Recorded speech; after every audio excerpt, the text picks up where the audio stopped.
자, 방학 때 했던 것도 있으니까 생각날 거야, 그지? 그래서 원소들의 주기성, 그래서 첫 번째 원소, 원소. 그지? 원소는 뭔지 뭐 중학교 때도 배우니까. 그래서 이제 뭐 원소, 원자 뭐 이런 얘기 나온다만 원소의 뜻이 중요하지. 그래서 물질을 구성하는 가장 기본적인 성분이다, 이렇게, 그지? 물질을 이루는 가장 이제 기본이 되는 성분을 우리가 원소다 이렇게 얘기하는 거야. 그래서 뭐 중학교 때도 배웠겠지만 원소는 더 이상 다른 걸로 분해되지 않는다 뭐 이렇게 이제 배우지. 그치? 그래서 더 이상 분해되지 않는 어떤 물질을 이루는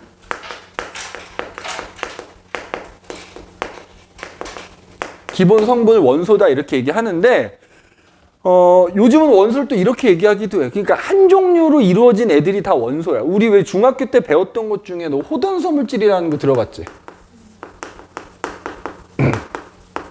예를 들자면 이런 거야. 산소 기체하면 우리가 O2라고 쓰잖아. 자, 이거는 원소일까 아닐까? 이게 원소야. 우리가 호돈소 물질이라고 배웠던 것들 있지? 그러니까 네가 앞으로 공부할 때는 이 호돈소 물질이라고 불렀던 애들은 다 원소라고 생각하면 됩니다. 그냥 이렇게 한 종류로 이루어진 애들은 다 원소다라고 생각하면 되고, 그러니까 뭐 우리가 그냥 산소, 원자, 이것도 원소고, 그 다음에 이렇게 산소로 이루어진 이 산소라는 기체도 원소다 이렇게 생각하면 돼. 그래서 우리가 배웠던 호돈소 물질도 이제 앞으로는 원소로 취급하면 되겠다. 그래서 이런 원소들이 이제 과학자들이 뭐 발견하기도 하고 인공적으로 만들어내기도 하고 그래서 현재까지는 약 110여 종 정도가 이제 발견이 돼 있고 그런 상태다. 그지? 근데 이제 기본적으로 물질은 원소로 이루어져 있지. 그지? 근데 이제 보면은 호돈소 물질도 원소로 취급한다고 했지만 호돈소 물질보다는 기본적으로 물질들이 여기 아니야. 여기 아니야. 저쪽으로. 한상원 선생님한테. 지각하지 말고 첫날부터 지각해. 저기 316호로 빨리 들어가.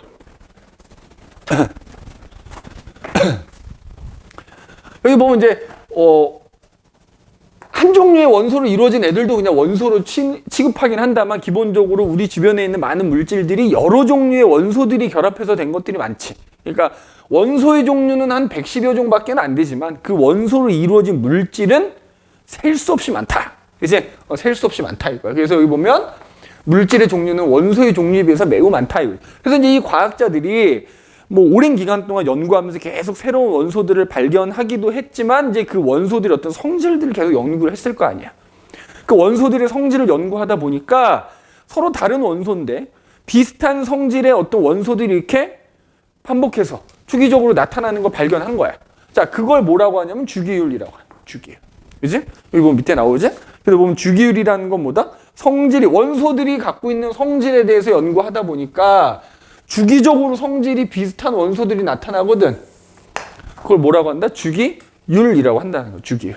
그래서 그런 주기율이 잘 나타나게끔 표로 만든 게 뭐다? 주기율표야. 그래서 밑에 보면은 이제 주기율의 발견 그래가지고 대표적인 거 이제 발전 과정이 몇 가지가 나오는데 뭐 우리 예전에도 했었지만 이제 대표적인 게 데베라이너라는 사람이 있어. 데베라이너. 자, 이 사람의 주장을 우리가 세쌍원소설이라 그래. 세쌍. 그지? 세쌍원소설. 그러니까 말 그대로 뭐냐? 이 사람이 원소들의 성질을 연구하다 보니까 말이야. 어떤 규칙성을 찾아낸 거야. 이렇게 말 그대로 세쌍씩 성질이 비슷한 애들이 이렇게 서로 이렇게 그룹으로 묶을 수 있더라 이거지. 대표적인 게 뭐가 있냐면 리튬. 우리가 원소기호 리튬, 나트륨, 칼륨 요런 애들이 대표적이고 그다음에 뭐 리튬, 나트륨, 칼륨도 있고 리튬, 나트륨, 칼륨도 있고 그다음에 뭐 칼륨, 저기 뭐야? 스트론튬, 뭐 바륨 이런 애들이 있거든, 이렇게. 이런 식으로 보니까 처음에는 이제 얘를 먼저 발견했죠. 칼륨, 스트론튬, 바륨 이렇게. 그러니까 얘네들이 성질이 비슷하. 어떤 성질이 비슷하냐면 물리적 성질이 좀 비슷하더라는 거지. 예를 들자면 원소, 원자들도 질량이 있을 텐데 걔네들의 질량하고 그다음에 어떤 얘네들 사이 어떤 밀도 이런 것들이 예를 들자면 이런 거야. 칼륨이라는 원소, 원자량이 있고 얘의 원자량이 있을 거야. 근데 이 녀석의 원자량하고 이 녀석의 원자량을 더한 다음에 반 2로 나눠봤더니 그게 스트론튬의 원자량하고 거의 유사하더라는 거야. 이런 식으로 성질이 비슷한 애들끼리 이렇게 세 쌍씩 꼭 묶여져서 나타나더라. 그지? 이거 칼륨이 아니라 아마 이게 칼슘이었던 것 같아. 미안해. 칼슘. 아무튼 이런 식으로 성질이 비슷한 애들끼리 이렇게 세 개씩 짝을 이렇게 나타나는 걸 발견했단 말이야. 그래서 이걸 세쌍원소설이라고 불러. 그지? 그래서 원자량이라든지 밀도라든지 이런 것들이 어떤 특징적인 게 예를 들자면 얘 원자량 더한 거 절반으로 나눴더니 얘 원자량하고 비슷하더라.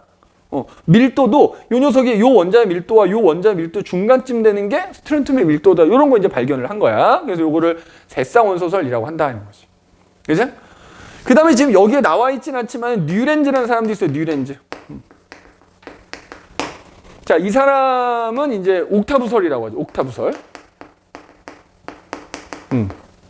자, 이 사람도 마찬가지야. 이 사람들이 그 원소에 대해서 연구를 하는데 그 원소들의 질량, 즉 원자량 순서대로 놓고 쭉 따지다 보니까 원자량 순서로 8번째마다 성질이 비슷한 원소가 반복적으로 나타나더라는 걸 발견한 거야. 그래서 이 사람의 주장을 옥타브설이라고. 옥타브가 뭐야? 한 옥타브라고 그러잖아, 우리.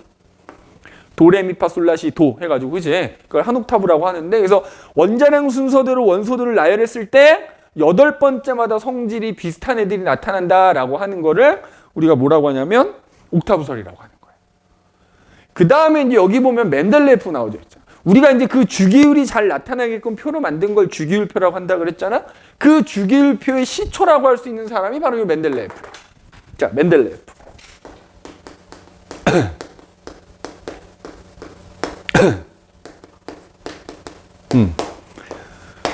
자, 이 사람이 어떻게 보면 최초의 주기율표를 만들었다라고 볼 수가 있는데, 그죠?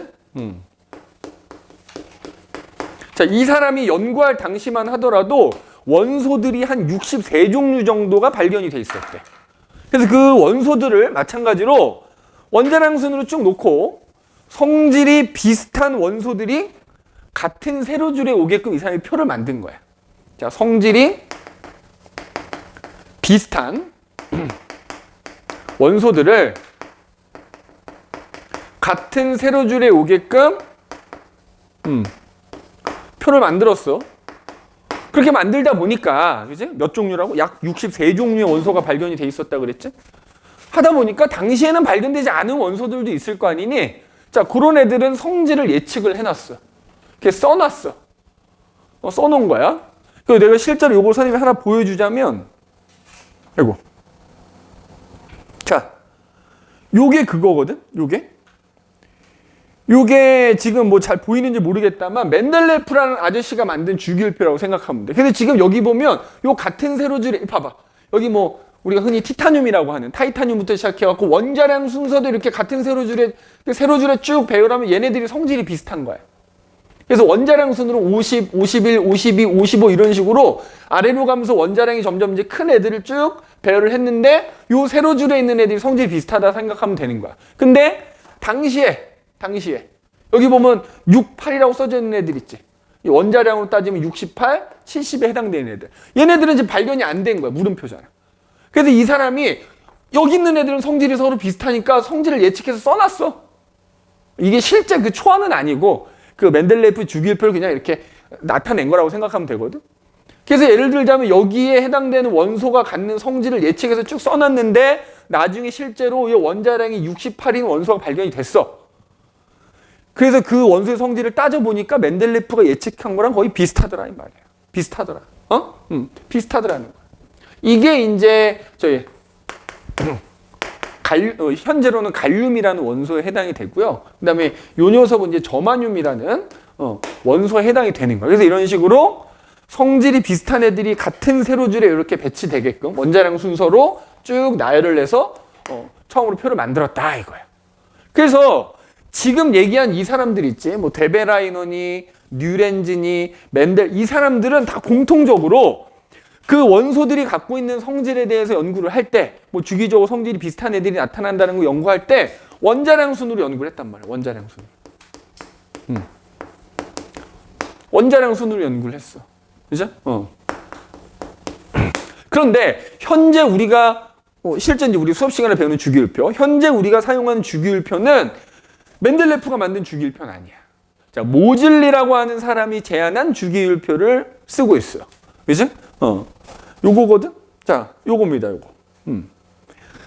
모즐리라고 하고 우리 교재에도 이제 아마 주기율표 그림이 들어있을 텐데, 자, 꼭 기억해라. 이 주기율에 대해서 이 과학자들 나오면 데베라이너니, 뉴렌즈니, 맨델레프니 하는 사람들은 원자량 순으로 연구를 했다.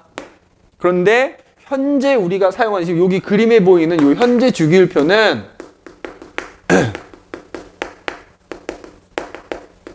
모즐리라는 사람이 제안한 거를 쓰고 있는 거다. 모즐리라는 사람. 자, 이 사람도 처음에는 맨델레프나 뉴렌즈 이 사람들과 마찬가지로 원자량 순으로 원소들을 놓고 연구를 했단 말이야.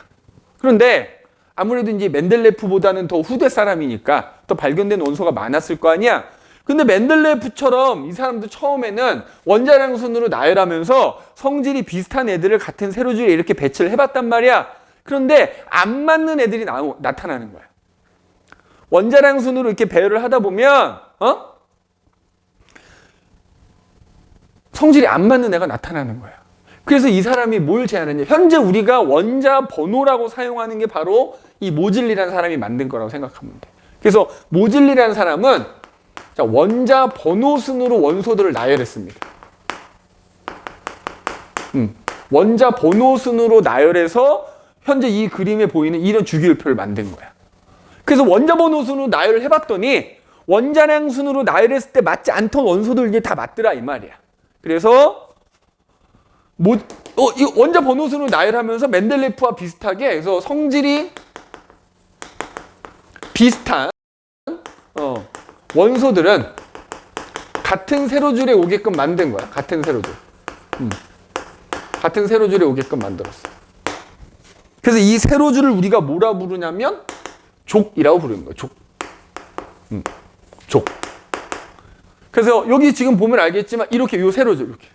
요 세로줄. 그래서 이게 1쪽부터 18쪽까지가 있습니다. 1쪽부터 18쪽까지가 있어.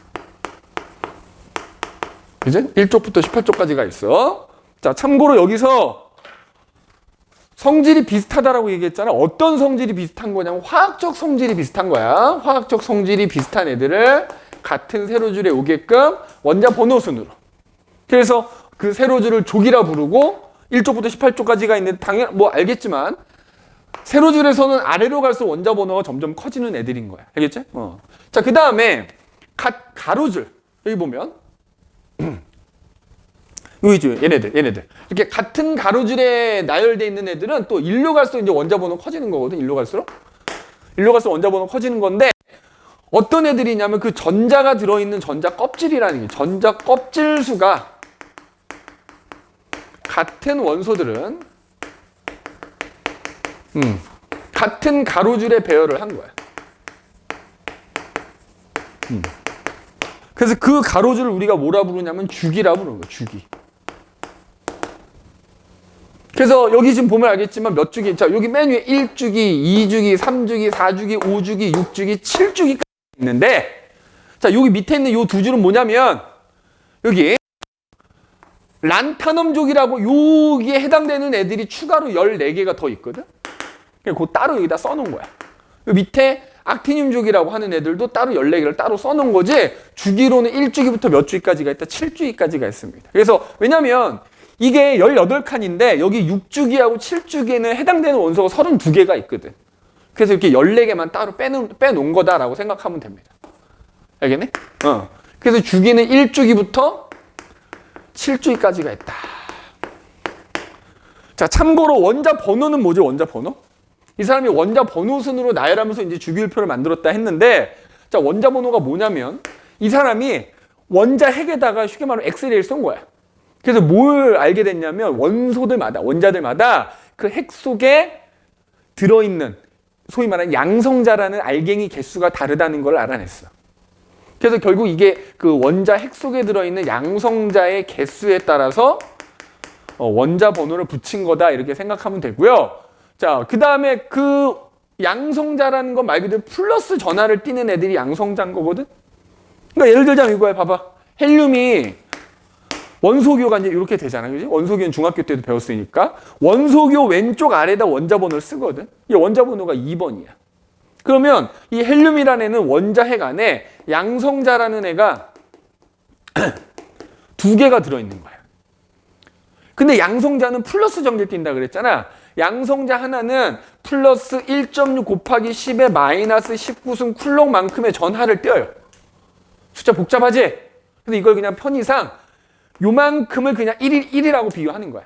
그래서 보통 우리가 공부할 때는 양성자 하나는 플러스 1만큼의 전하를 띈다 이렇게 표현해. 그러면 헬륨 이제 물론 중성자라는 것도 있어. 중성자라는 것도 들어있기는 해. 중성자가 이제 두 개가 들어있는데 아무튼 중성자는 전기적으로 중성인 애야. 그러면 헬륨의 원자핵에는 양성자가 두 개가 들어있기 때문에 그리고 전기 안 띠는 애가 두 개가 들어있으니까 이 전체는 플러스 2만큼의 전기를 띠겠지. 근데 모든 원자는 전기적으로 중성이어야 돼. 그래서 보면은 이게 이제 원자의 핵을 이루는 애들이 양성자와 중성자야. 그래서 원자들마다 이 양성자의 개수가 다 다른 거야. 그거에 따라서 원자번호를 붙인 건데 중성자는 뭐 얘랑 개수가 같을 수도 있고 다를 수도 있어. 그래서 이거는 뭐 신경 안 써도 되는데 양성자가 어쨌든 두 개잖아. 그러면 그 원자핵 주변에는 전자라는 애가 있어. 근데 전자 한 개는 양성자가 플러스 1을 띄면 전자 한 개는 마이너스 1을 띄는 거야. 근데 모든 원자는 전기적으로 중성이어야 되니까 그럼 전자가 마이너스 2를 띄어야 되거든? 그러면 전자 하나가 마이너스 1이니까 전자가 몇 개? 두 개가 있다는 얘기야. 그래서 모든 원자는 양성자수가 곧 걔의 원자 번호고요. 모든 원자는 그 양성자수와 그 주변에 있는 전자 수가 같아야 되는 거야. 그런데 그 전자는 어디에 있냐 그러면 그 핵 주변에 이른바 전자 껍질이라는 게 있다는 거야. 여기 원자 핵이 예를 들어서 플러스를 띄니까 이렇게 표현하면은 그 주변에 이렇게 전자들이 빙글빙글 도는 일종의 궤도 같은 게 있어. 그걸 우리가 전자 껍질이라고 불러. 그래서 전자 두 개가 이 껍질에 들어있는 거야. 근데 이제 이 껍질마다 에너지가 있어. 에너지. 그 에너지를 가지고 있어서 특정 에너지 준위를 가진다 이렇게 표현하고요. 그 이른바 전자 껍질이라고 하는 거 안에 이 전자가 들어있는 건데 그 전자들이 들어있을 수 있는 개수는 껍질마다 정해져 있어. 일단 뭐 요 얘기는 뒤에 아마 나오지 않을까 싶은데 일단 우리 교재로 다시 되도록 할게. 자, 그래서 여기 보면 지금 이렇게 주기율표 지금 그림 나와 있지, 이제? 나와 있다. 그래서 어쨌든 이제 원자 번호 순으로 해서 이렇게 자, 요게 중요한 거야. 세로줄을 족이라 부르고 가로줄을 주기라 부른다. 자, 그럼 우리가 이제 주기율표를 다 외우면 좋겠다만 사실 다 외우지는 못할 거 아니야, 맞지? 못하니까 뭐만 기억하냐면 우리 시험에는 그치? 지금 내신 기간이니까 시험에는 원자 번호 1번부터는 20번까지만 외우면 돼. 원자 번호로 몇 번부터 몇 번까지? 1번부터 20번까지만 외우면 됩니다. 우리 교육과정상 여기까지밖에 안 나. 원자 번호는. 그래서 물론 이제 나중에 학년이 올라가면 추가적으로 좀 더 외워야 되는 애들이 있긴 하지만 기본적으로 얘는 무조건 외워야 돼. 그래서 주기율표도 원자 번호 1번부터 20번 이내에 있는 주기율표만 잘 기억하면 돼. 그래서 지금 보면 알겠지만은 왼쪽에서 오른쪽으로 가면서 원자 번호가 커지고 위에서 아래로 갈수록 원자 번호가 커지지. 1번, 2번, 3번, 4번, 5번, 6번 이렇게 쭉 가는 거야. 그래서 원자 번호 20번까지 따지면 어디냐면은 여기 칼슘까지. 그러면 지금 봐봐. 원자 번호 20번까지는 족은 1족부터 18족까지 있다고 하는데 3족부터 12족까지는 해당되는 원소가 없는 겁니다. 원자 번호 20번까지는 3족부터 12족 사이의 원소는 없다. 알겠어? 그러니까 나중에 이제 시험 볼 때 제일 많이 틀리는 것 중에 하나가 1족, 2족, 그 다음에 뭐야? 3족이라고 하면 안 된다는 거야. 우리 시험에는 2족 다음에 누가 나온다? 13족이 나오는 거야. 13족, 14족, 15족, 16족, 17족, 18족. 그 다음에 원자 번호로 20번까지니까 주기로는 딱 4주기까지만 기억하면 되는 거야. 4주기까지만. 알겠어?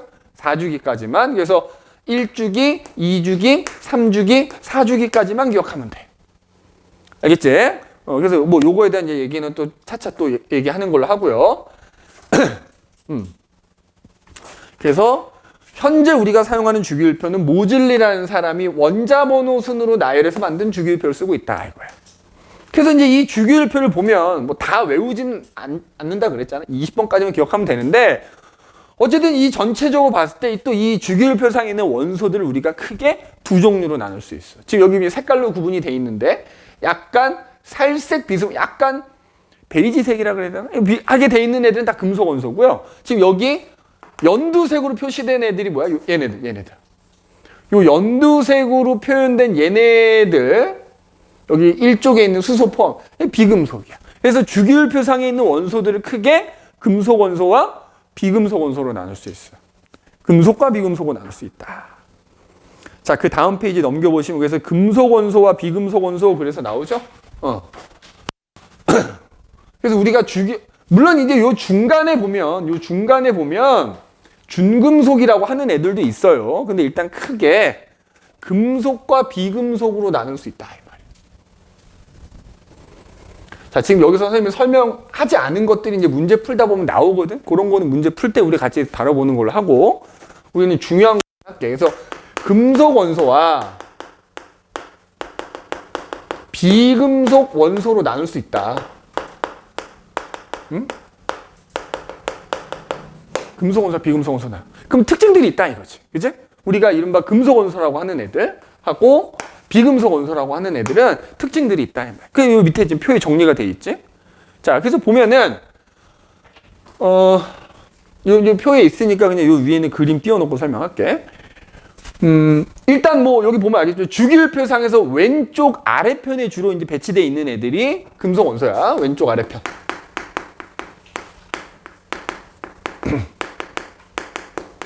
자, 그 다음에 이제 비금속, 여기 보면 오른쪽 위쪽에 주로 배치되어 있는 애들이 비금속 원소다. 오른쪽 위편. 그럼 요 색깔로 구분된 것도 위에 걸로 요걸로 보고 합시다. 그러면 자, 이렇게 돼 있어, 그렇지? 지금 보면은 전체적으로 얘네들이 다 금속이라고 했어. 얘네들 다 금속, 여기가 비금속이란 말이야. 그러면 얘네들은 또 상온에서 말이야. 뭐 금속이란 말에서 알 수 있잖아. 우리 주변에서 흔히 말하는 금속들은 다 딱딱하잖아. 자, 우리가 금속 원소라고 하는 애들은 대부분 상온에서 뭐다? 고체야, 고체. 대부분 상온, 딱 한 놈만 빼고. 이른바 여기 수은이라고 하는 금속만 유일하게 액체고요. 나머지는 다 고체 상태입니다. 이렇게 상온이라는 게 일반적인 평상시 온도잖아. 그래서 수은만 유일하게 액체고 나머지 금속들은 다 고체로 준다 이거야. 그죠? 그 다음에 비금속 원소들 얘네들 있죠. 여기 연두색으로 되는. 자, 얘네들은 금속과 달리 상온에서 고체인 애도 있고요. 그러니까 대부분 고체 아니면 기체야. 대부분 고체 아니면 기체입니다. 근데 비금속 중에서도 딱 하나 여기 브로민이라는 애만 또 유일하게 액체야. 비금속 중에서 유일하게 브로민만 액체 상태고요. 나머지 애들은 고체 아니면 기체입니다. 그래서 여기 색깔로 표시되어 있다. 예를 들어서 얘네들 탄소, 인, 황, 셀레늄, 아이오딘, 아스타틴 뭐 이런 애들은 이제 고체고 나머지 질소, 산소, 플로르, 네온, 헬륨, 염소, 아르곤, 크립톤, 제논, 라돈, 오간에서 이런 애들은 다 기체고 이렇게 되는 거예요. 그래서 브로민만 액체고 나머지는 다 고체 아니면 기체다 이렇게 보시면 돼요. 그죠? 그 다음에 자, 얘네들은 고체잖아. 맞지? 우리 흔히 말하는 고체 금속 생각하면 전기 잘 통하냐 안 통하냐? 전기나 열이 매우 잘 통하죠. 전기와 열이 아주 잘 통합니다. 그치? 그런데 비금속 원소들은 뭐 이렇게 고체 상태인 애들 뿐만 아니라 기체인 애들도 금속과 달리 전기나 열이 안 통해. 없어. 단 예외가 하나 있지. 여기 이른바 탄소는 상온에서 고체라 그랬지. 흑연이야, 흑연. 탄소가 고체 상태로 존재하면 그 보통 우리가 이제 쓰는 것 중에 흑연이라는 애가 대표적으로 탄소로 이루어진 애거든. 연필심이잖아. 연필심, 샤프심. 전기 잘 통합니다. 단 누구만? 흑연은 예외다. 흑연은 예외적으로 전기 잘 통한다. 이제? 그러나 얘를 제외한 나머지 비금속들은 금속과 달리 전기나 열이 잘 통하지 않는다라는 거야. 이제? 그 다음에 자, 힘을 가하면 자, 고체 금속인데 거기다 망치로 땅땅땅 내리치면 어떻게 될까? 또 쇳덩어리도 보면 망치로 땅땅땅 때리치면 좀 세게 때려야 되긴 하지만 얇게 펴지거든. 그죠? 우리 금덩어리 하나 놓고 망치로 땅땅땅 때리면 아마 얇게 펴질 거야. 그러니까 왜 우리 흔히 주방에서 쓰는 은박지 같은 것도 금속을 얇게 만든 거잖아. 자, 금속들은 힘을 가했을 때 부서져서 가루가 돼버리는 게 아니라 얇게 펴지거나 얇게 펴지거나 가늘고 길게 실처럼 만들 수 있어. 뽑아낼 수 있어. 뽑힌다 이렇게 뽑힌다. 힘을 가하면 얇게 펴지거나 그렇기 때문에 우리가 이런 그 대표적으로 이제 금이나 은 가지고 뭐 목걸이도 만들고 반지도 만들고 할 수 있는 게 바로 이런 성질이 있기 때문인 거예요. 그런데 비금속은 어떠냐? 특히 뭐 기체는 사실 의미가 없지. 그렇잖아. 내가 공기한테 아무리 망치질해봐야 그건 의미가 없는 거고 고체 상태인 비금속. 예를 들어 네 흑연 생각해봐. 고체잖아. 흑연 덩어리가 있는데 그 석탄이지 석탄. 네가 잘 볼 일은 없다면 석탄 덩어리가 있잖아. 거기다 망치 내리치면 어떻게? 부서져 버리지. 자, 고체인 비금속들은 힘을 가하면 어떻게 된다? 부서져 버립니다. 쉽게 부스러진다 이렇게 얘기해. 쉽게 부스러져. 쉽게 부스러진다 이렇게 얘기합니다. 그죠? 쉽게 부스러진다. 그래서 이게 흑연이 연필심에 많이 쓰이잖아. 봐봐. 힘줘서 내가 누르잖아. 그게 부스러지면서 그 가루가 종이나 이런 데 묻어나기 때문에 뭐 할 수 있는데 우리가 필기를 하고 글씨를 쓸 수가 있는 겁니다. 이제? 이렇게 됩니다. 자, 그 다음에 봐라. 우리 수업 시간에는 원자 번호로는 20번까지만 배운다 그랬잖아. 그럼 20번까지만 놓고 보면 얘네들하고 요거 하나가 금속이거든. 뒤에 가서 설명하겠지만은 얘네들 1족하고 2족 그다음에 13족 하나잖아. 얘네들은 그러니까 금속들은 대체로 뒤에 가면 나오지만 최각전자라는 게 한두 개밖에 없어. 우리가 배우는 20번까지 해당되는 애들도 한두 개, 많아야 세 개인데 얘네들도 사실 한두 개밖에 안 갖고 있거든. 그러니까 얘네들은 나중에 전자를 자꾸 버리려고 하는 애들이야. 그래서 이른바 금속 원소들은 전자를 잃어서 나중에 양이온이 잘 됩니다. 양이온이 잘 된다. 양이온이 잘 돼요. 그죠? 반면에 비금속들은 지금 봐봐. 우리가 이제 배우는 비금속도 여기 있는 애들이죠. 여기 있는. 얘네들이 이제 주로인데, 뭐 여기 브로민, 아이오딘까지 좀 포함한다고 치면 얘네들은 금속과 달리 뭐야? 여기 보면 16족, 17족 이런 애들은 전자를 자꾸 얻어서 채우려고 하는 애들이거든. 그래서 음이온이 잘 돼요. 우리가 비금속이라고 하는 애들은 대체로 전자를 얻어서 음이온이 되려고 합니다. 그래서 음이온이 잘 된다 이렇게. 음이온이 잘 된다 이렇게. 그래서 여기 그 다음 장에 보면 그림에 나오지만 여기 이런 말 있지. 우리가 금속들은 전자를 잃어서 양이온이 잘 된다 그러잖아. 그래서 여기로 갈수록 양이온 잘 되는 거거든. 그걸 다른 말로 표현하면 금속성이 증가한다 이렇게 표현하는 거야.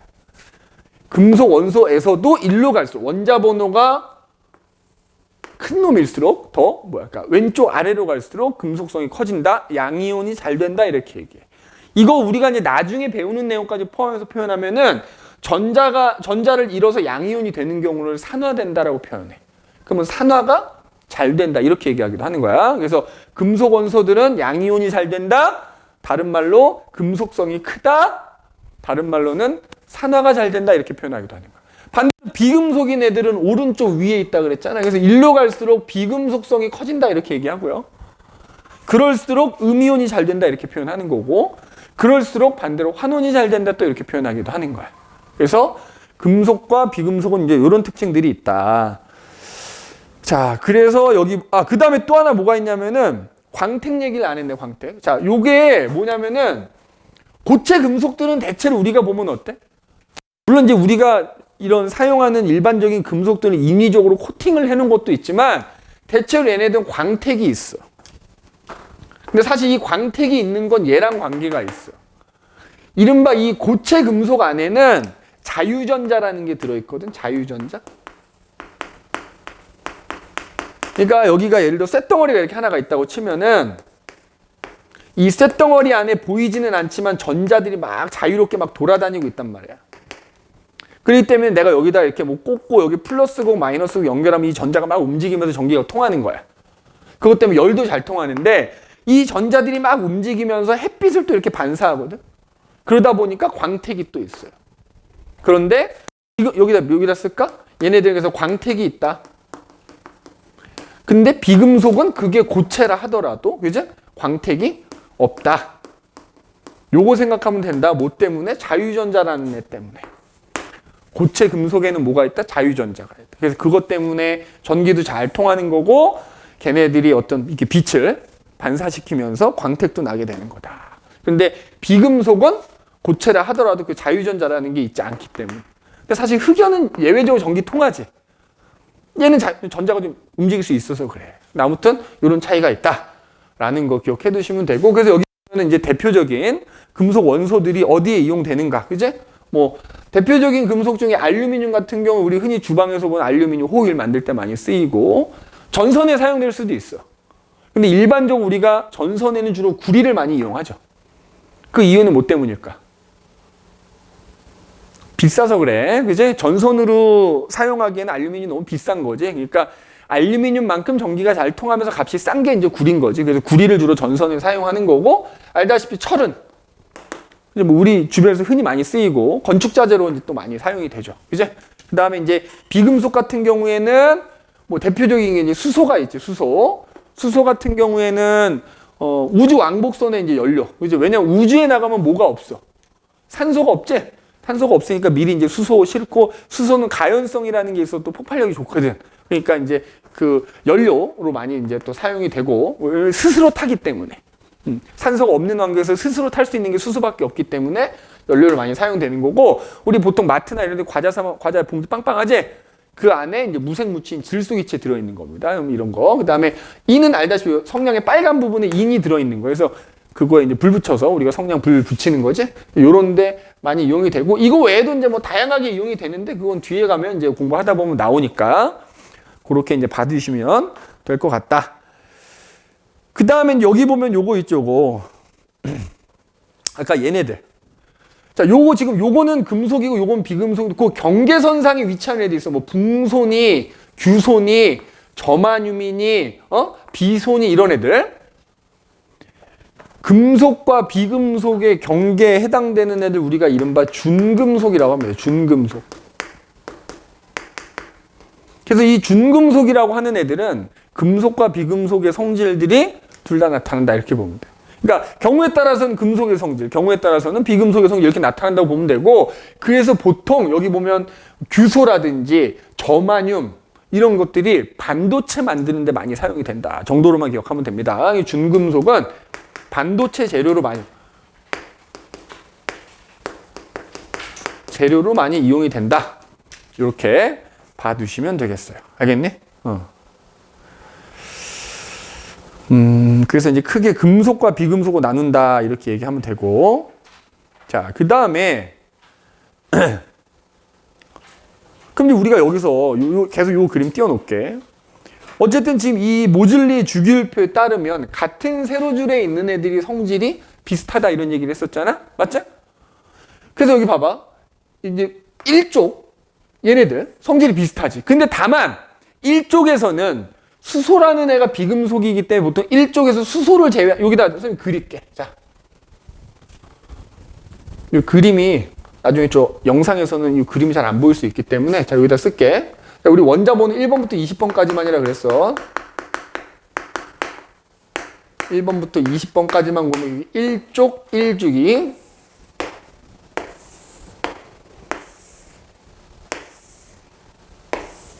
자, 2주기, 3주기, 4주기까지만 있다 그랬고, 그죠? 자, 족으로는 1족, 2족 다음에 3족부터 12족은 해당되는 원소가 없다 그랬지. 원자번호 20번까지는. 그 다음에 13족 나오고 14족, 15족, 16족, 17족, 18족 이렇게 나온단 말이야. 13, 14, 15, 16, 17, 18. 그래서 여기 보면 이제 수소, 그지? 여기 헬륨, 그 다음에 리튬, 베릴륨, 그지? 붕소, 탄소, 질소, 산소, 플루오르, 네온. 이거 딱 쓸 수 있어야 된다. 네 스스로 원자번호 외워서 쓸 수 있어야 돼. 그 다음에 여기 나트륨, 마그네슘, 칼륨, 칼슘, 여기 뭐야? 알, 규, 인, 황, 염소, 아르곤 이렇게 되거든. 그리고 이제 4주기부터는 여기 보면 알겠지만 4주기부터는 3족부터 12족이 있는 거야. 여기서 다 있는 애들인 거예요. 쭉 있는 겁니다. 여기는 해당되는 원소가 없는 거고요. 이렇게 해당되는 애들이 없는 거고, 여기는 있는데 지금 선생님이 안 써놓은 거 원자번호가 20번 넘어가니까. 그럼 아무튼 같은 세로줄에 있는 성질 비슷하다 그랬지. 근데 자, 그럼 얘네들이 성질이 비슷해야 되는데 1쪽은 보면 얘가 비금속이거든. 근데 나머지 얘네들이 금속이니까 1쪽에서는 수소를 제외한 나머지 얘네들이 성질이 비슷해. 우리가 이렇게 같은 속해 있는 애들을 동족 원소라고 표현해. 동족 원소. 그럼 1쪽에는 얘네들끼리 성질 비슷한 거야. 근데 얘네들 묶어서 뭐라고 부르냐면 요 1쪽에 있는 수소를 뺀 나머지 애들을 우리가 알칼리 금속이다 이렇게 불러. 알칼리 금속. 알겠니? 그 다음에 자, 2족도 물론 있지. 야, 2족도 얘네들끼리 성질 비슷할 거야. 그치? 얘네 부르는 명칭이 또 있어. 근데 다만 그게 우리 교육과정에서 안 배울 뿐이야. 참고로 그냥 써주기만 하자면 얘네들은 알칼리 토금속이라 그래.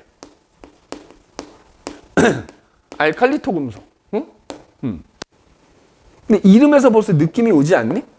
얘네들은 성질이 비슷하겠다. 그지? 얘는 알칼리 금속이고 얘는 알칼리 토금속이니까 실제 성질 비슷합니다. 우리 교육과정에서 얘 안 배워. 이런 식으로 자, 얘네들도 성질 비슷하고 비슷해. 그래서 우린 또 누구만 기억하면 되냐면 또 얘네들. 여기. 이른바 17쪽에 있는 애들. 그래서 17쪽에 있는 애들은 해봐. 원자번호 20번까지는 염소까지만 알면 되지만 사실 20번이 넘어가지만 이 17쪽은 알아둬야 돼. 여기 브로민, 아이오딘 이렇게 원소 기호까지는 알아둬야 돼. 얘네들이 17쪽이라는 것까지는 알아둬야 돼. 얘네들은 합쳐서 뭐라 부르냐면 할로젠 원소 이렇게 불러.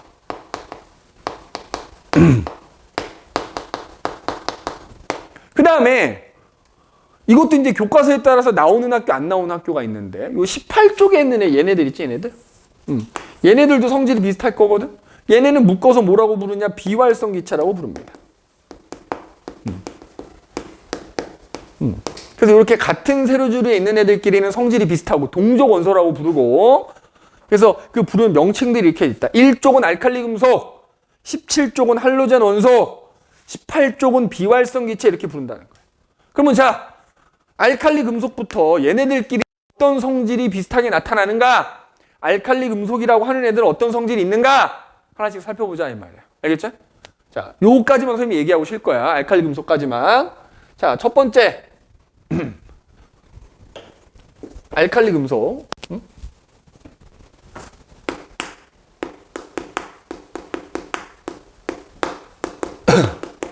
알칼리 금속. 그래서 방금 얘기했듯이 여기 조그맣게 보이지만 수소를 제외하고 리튬, 나트륨, 칼륨 얘네들 우리가 알칼리 금속이라 부른다 이거야. 그치?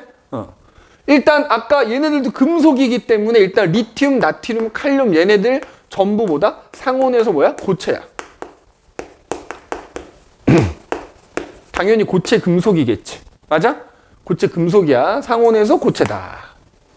두 번째는 근데 얘네들 이 알칼리 금속이라 부르는 특징이 물하고 산소랑 반응을 겁나 잘해. 특히 산소하고 반응을 무지하게 잘하거든. 그럼 봐봐. 얘네들도 고체 금속이기 때문에 원래는 자 순수하게 리튬이라는 금속이 이렇게 있으면 얘 광택이 반짝반짝 나야 되지. 근데 이거를 공기 중에 꺼내 놓자마자 이 표면에 있는 애들이 산소랑 반응해버려. 그러면 그 결과 산화물이라는 게 만들어지면서 이 광택이 사라져버려. 그러니까 처음에 딱 꺼내 놓는 순간 반짝반짝 하다가 시간 지나면 여기가 약간 거무스름한 색깔로 변해서 광택이 사라져버린단 말이야. 모린이 네가 다시 이거 칼로 이렇게 자르잖아? 그럼 자르는 순간 그 단면은 반짝반짝 하다가 조금 있으면 바로 광택 사라져버려. 산소랑 반응해서 이른바 산화물이라는 게 만들어지기 때문이야. 화학 반응식으로 쓰면 이렇게 돼. 예를 들어 리튬이다 그러면 리튬이라는 원자가 공기 중에 있는 산소하고 만나가지고 산화 리튬이라는 물질이 만들어진단 말이야. 오케이? 산화 리튬이라는 물질이 만들어진다. 너는 왜 이제 와? 뭐 한다고? 길 더 갔다 왔어요. 어디를 갔다 와? 길 더 갔다. 왜? 정신 빼놓고. 내일 모레 시험인데 정신을 빼. 자, 그러니까 마찬가지로 이 리튬이라는 게 순수한 상태에서는 광택이 있어야 되는데 그게 꺼내놓는 순간 산소랑 만나갖고 산화리튬이라 부르는 애가 만들어지면서 광택이 사라지는 거야. 그지? 예. 이게 나트륨이면 여기서 LI를 NA로만 바꾸면 돼. 이거 NA로만. 그래서 이렇게 우리가 산소랑 결합해서 만들어진 애를 산화물이라 부르는 거야. 통틀어서. 그래서 산화물이 만들어지면서 광택이 사라진다. 광택이 사라져. 그래서 산소랑 반응을 매우 잘한다라는 거야. 또 하나. 자, 세 번째. 물하고도 굉장히 반응을 잘해. 한 페이지 넘겨. 지금 혜린이 어디 하고 있냐면 페이지로 2페이지 아래쪽에 하고 있다. 원소들의 주기성. 응?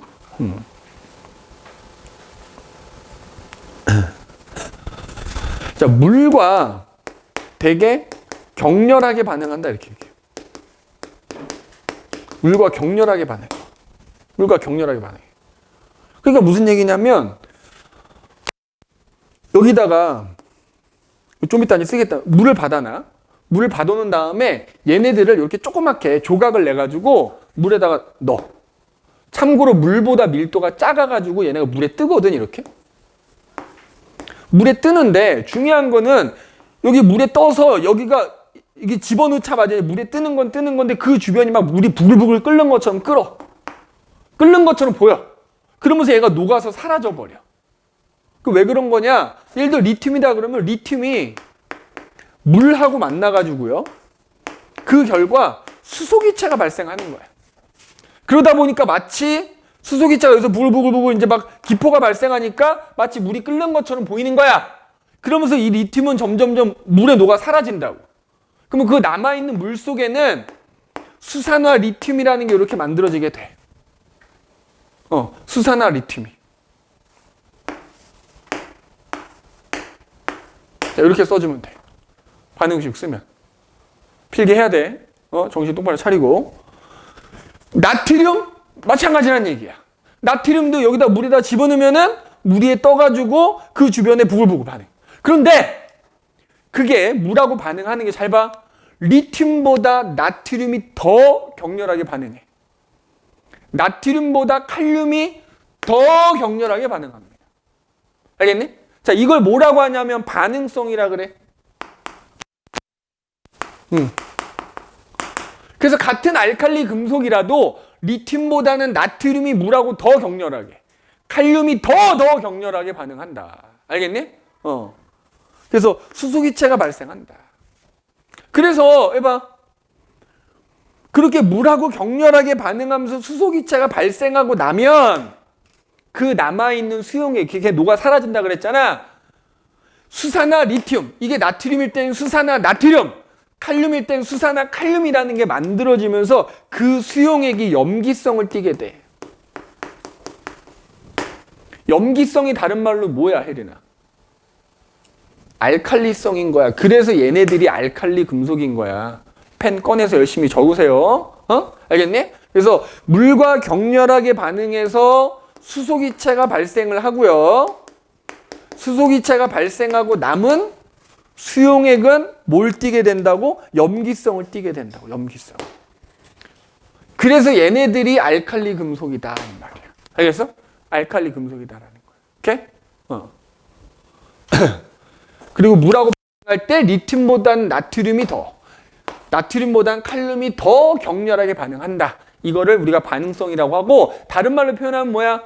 알칼리 금속끼리는 원자 번호가 커질수록 반응성이 커진다 이렇게 얘기하는 거야. 알겠어? 원자 번호가 커질수록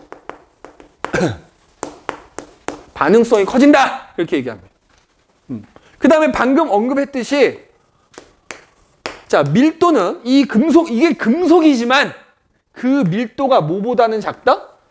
대체로 물보다 작습니다. 그러니까 물하고 만나서 반응할 때 물에 떠서 반응하는 거야. 물보다 밀도가 작고요. 또 하나, 5번째. 아까 여기서 내가 이 광택 얘기하면서 얘기했다만 금속인데 칼로 잘려.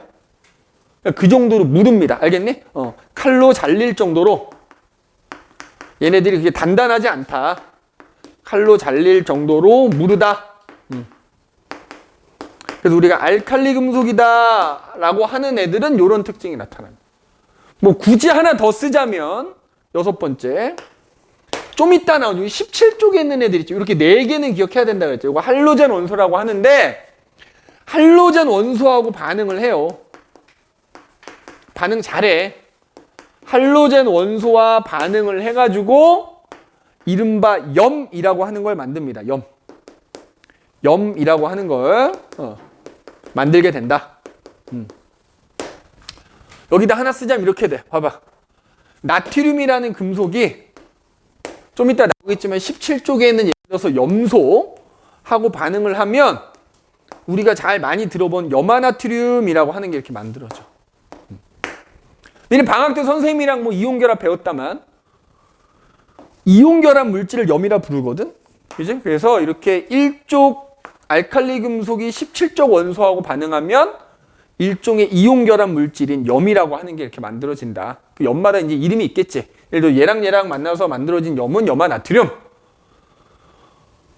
뭐 예를 들어서 NA가 플로우르 만나서 만들어진 거는 뭐 플로우르화 나트륨 뭐 이렇게 부르겠지. 그런 애들 그냥 통틀어서 염이라 부른다라는 거고, 그 이른바 염은 우리 이제 뒤에 가서 배울 일종의 이온결합 물질이다. 이렇게 생각하시면 됩니다. 그래서 우리가 알칼리 금속이라고 하는 애들은 공통적으로 이런 특징이 나타난다라는 거 꼭 기억을 해 두시면 되겠다. 알겠니? 자, 잠깐 쉬었다가 17쪽 얘기 또 이어서 하도록 할게.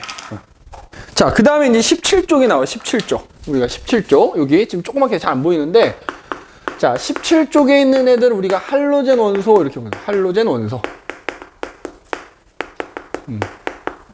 그리고 뭐 너희가 지금 몇 명 안 되지만 단톡방 만들 거야. 거기다가 수업 영상 올릴 거고요. 그 다음에 뭐 프린트 내가 나눠주긴 하겠다만 혹시라도 모르니까 또 그 추가로 거기다 따로 또 올려놓을 테니까는 뭐 잊어먹어서 못 해왔어 이런 소리 없어야 돼. 알겠지?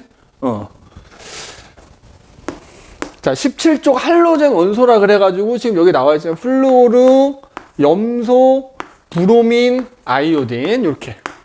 자, 특히 얘네 브로민하고 아이오딘은 원자 번호가 20번이 넘어가긴 하지만 그냥 원소 기호는 외워둬야 된다 그랬어. 얘네가 할로젠이다라는 걸 알아야 돼.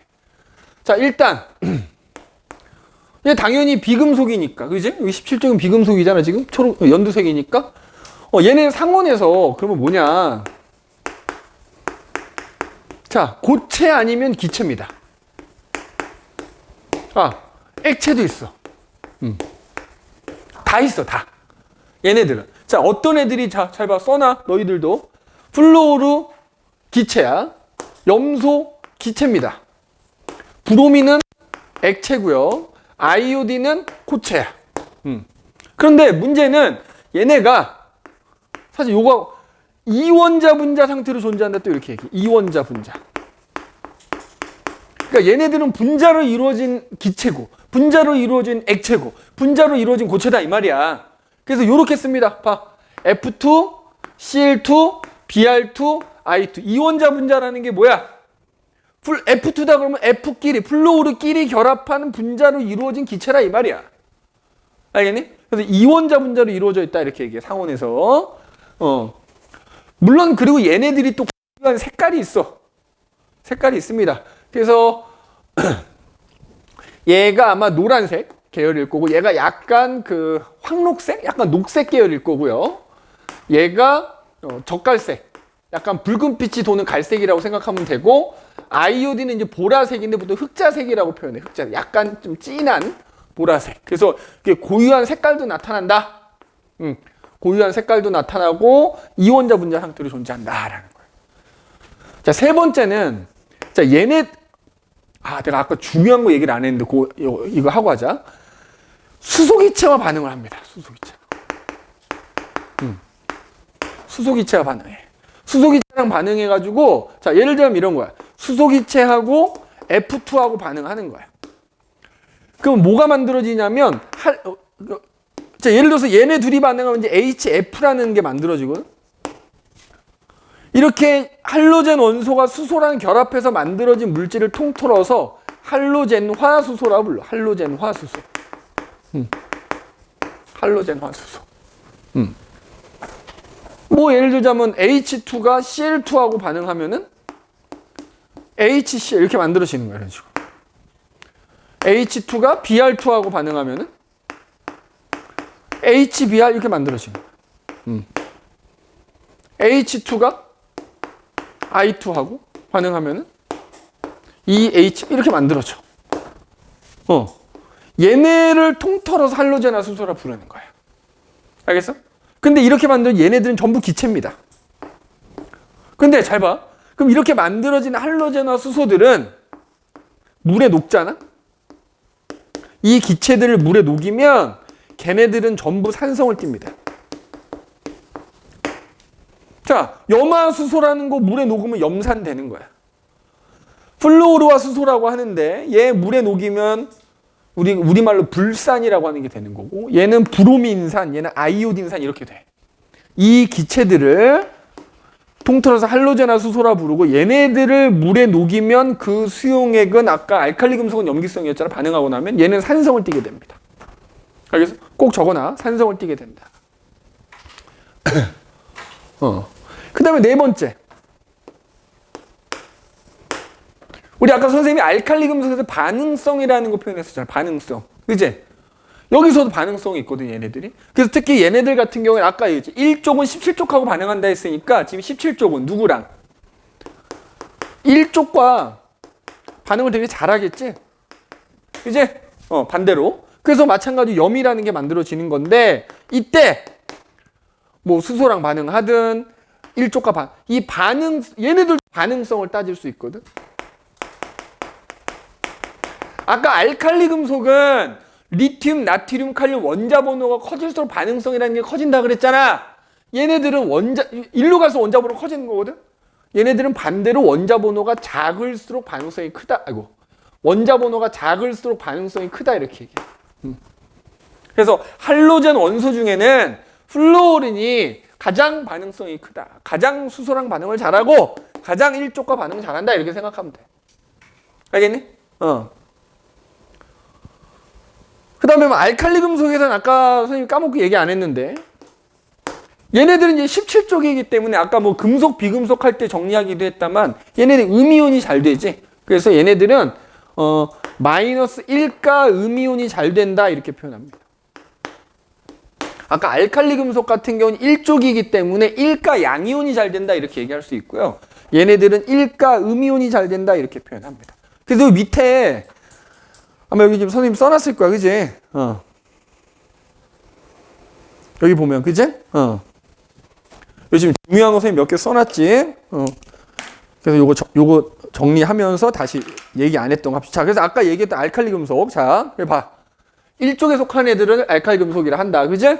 그래서 전부 일단 뭐야? 광택이 나는데, 처음에는 광택이 나는데, 얘네가 산소랑 반응을 잘하다 보니까, 산소랑 반응을 하면 광택을 그냥 그 즉시 잃어버린다 그랬어. 그지? 잃어버린다 그랬고, 그 다음에 물하고는 또 겁나 반응 잘한다. 그래서 물하고 반응하면은 격렬하게 반응하면서 수소기체가 발생을 한다. 그래서 녹아서 사라진다.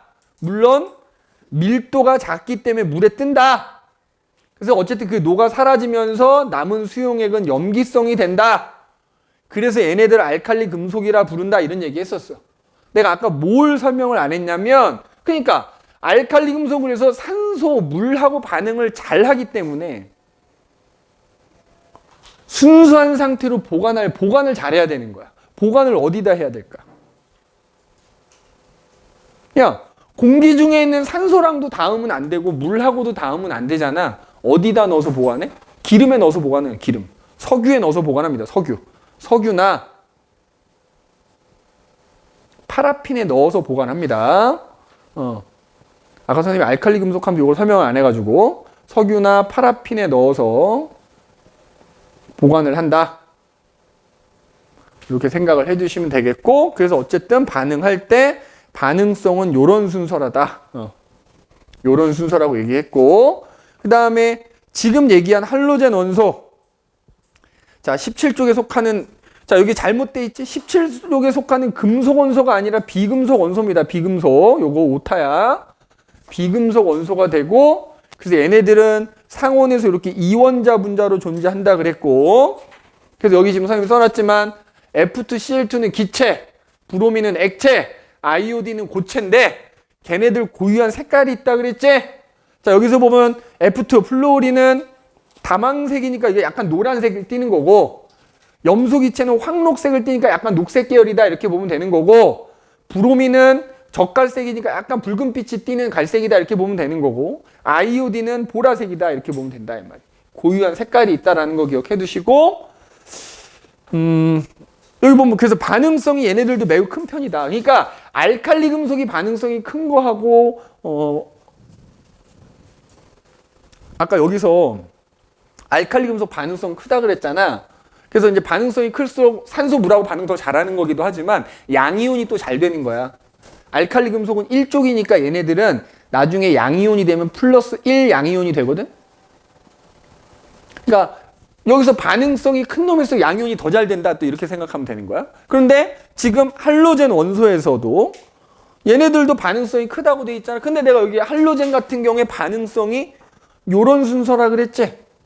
그럼 얘네들도 반응성이 클수록 수소랑 반응 잘하는 건데, 그리고 일족하고도 반응을 잘하는 건데, 또 하나 얘네는 음이온이 되는 애들이기 때문에 얘네들은 마이너스 1 음이온 되는 애들이거든. 그러니까 반응성이 커서 수소 금속하고 특히 알칼리 금속하고 반응을 잘하는 것도 있고, 반응성이 클수록 음이온이 또 잘 되는 것도 있는 거야. 그러니까 얘네 중에서는 플루오르가 음이온이 제일 잘 되는 애다 이 말이야. 다 음이온이 되긴 하지만 얘네 넷 중에서는 얘가 음이온이 제일 잘 되는 애다 이렇게 또 생각하면 되는 거야. 그래서 알칼리 금속이 반응성이 큰 거하고 할로젠 원소가 반응성이 큰 건 의미가 좀 다르다. 알칼리 금속이 반응성이 큰 건 양이온이 잘 된다는 의미를 포함하고 있는 거고, 할로젠 원소가 반응성이 크다는 거는 또 음이온이 잘 된다는 걸 포함하고 있는 거기 때문에 의미는 좀 서로 다르긴 하지만 어쨌든 반응성 순서 이렇게 꼭 좀 기억을 해두시고, 알겠니? 그래서 우리가 같은 족에 있는 애들은 이렇게 성질이 비슷하더라. 그래서 특히 할로젠 원소라고 하는 애들은 이런 성질들이 똑같이 공통적으로 나타난다. 이렇게 봐주시면 되겠습니다. 자, 18쪽은 뭐 이게 나오는 학교도 있고 안 나오는 학교도 있다 그랬는데, 니네 나중에 학교에서 배울 때 그 18쪽을 하는지를 좀 봐야 되거든.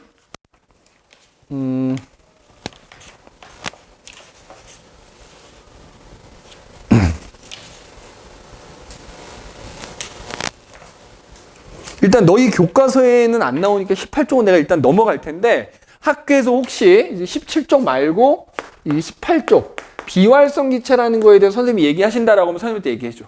그럼 그때가 선생님 설명을 할게. 일단은 교과서 기준으로 하면 이게 안 나오기 때문에 내가 지금 설명하지는 않을 텐데, 학교 선생님마다 다를 수 있어. 학교 선생님이 만약에 요거 하면서 이걸 설명하셨다라고 하면 선생님한테 얘기해 주시면 됩니다. 알겠니? 자, 그럼 이제 우리는 무슨 얘기로 갈 거냐. 1쪽이건 17쪽이 이렇게 같은 족에 있는 애들은 성질이 비슷하다 그랬잖아. 자, 아까 잠깐 언급을 했다만 이렇게 같은 족에 있는 애들은 1쪽이건 17쪽이건 간에 화학적 성질이 비슷하다 이렇게 얘기한단 말이야.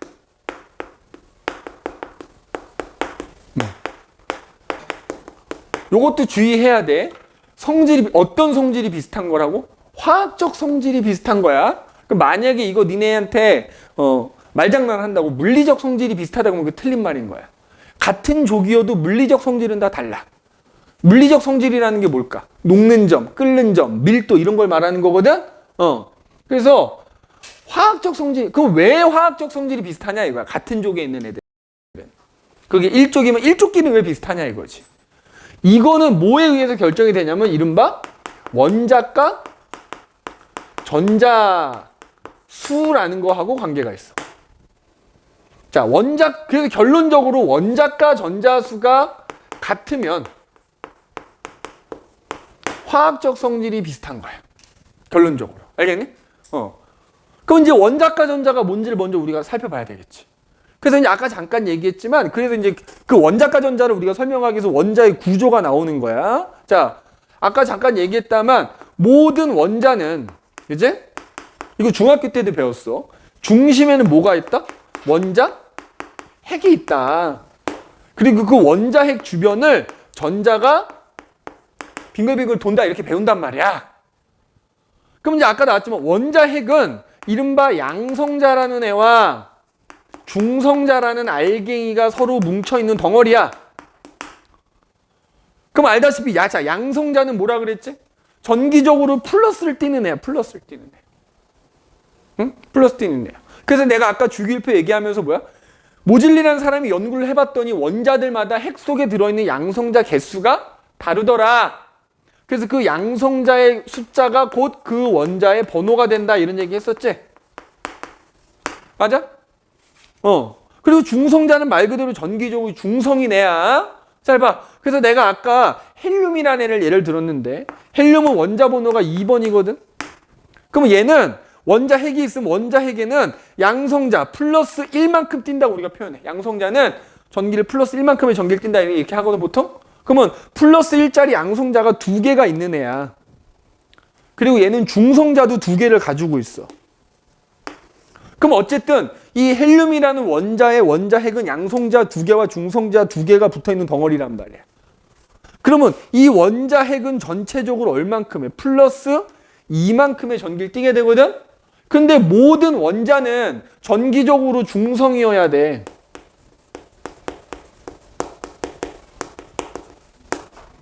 그러면 얘가 플러스 2자. 근데 자, 전자라는 게 주변에 있거든? 이 전자 하나가 얼만큼의 전기를 띈다 그랬어? 양성자가 플러스 1을 띠면 전자는 마이너스 1을 띈단 말이야. 그러면 헬륨 같은 경우에 양성자가 플러스 2를 띠고 있으니까 전기적으로 중성이 되려면 마이너스 1짜리 전자가 몇 개가 있어야 돼? 2개가 있어야 되는 거야, 2개가. 그래서 전자 2개가 그 원자 핵 주변을 빙글빙글 돌고 있다고 본단 말이야. 근데 그냥 막 도는 게 아니라 전자 2개 이렇게 돌거든? 근데 그 이른바 그 전자들이 어떤 일정한 궤도를 따라서 이렇게 돌고 있다고 배운단 말이죠. 이걸 우리가 뭐라고 표현하냐면 전자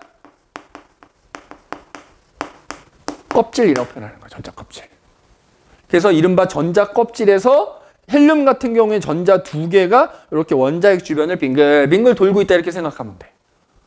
그런데 자, 그러면 여기 이제 원자핵이 이렇게 있고 그 주변에 이른바 전자 이렇게 껍질이 있는 거야.